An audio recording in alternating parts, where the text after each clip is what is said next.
শেষ জামানায় জাহেলি যুগে আমরা কিছু পাচ্ছি নমুনা। তোমাদের মাঝে অল্প কিছু উদাহরণ দিব, বেশি কিছু কমো না।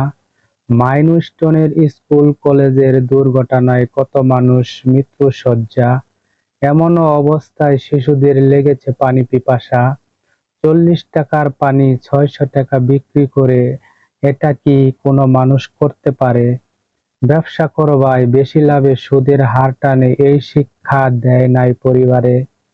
এই পানির জন্য ইহুদি যুদ্ধে কত সাহাবারা দিয়েছে প্রাণ। নিষ্পাপ ফুলের মতো শিশুগুলো অকালে চলে গেল তাদের জান। যে জিনিসের মূল্য করে দিয়েছে নির্ধারণ, তোমার ব্যবহারে দেখাচ্ছ মুনাফিকের লক্ষণ। মানুষ মানুষকে সহযোগিতা করবে, এটাই তো চোখের দৃষ্টি। কেন আমরা ভুলে যাই মাতা পিতা তো একটাই, ওই আদম হাওয়ারই সৃষ্টি।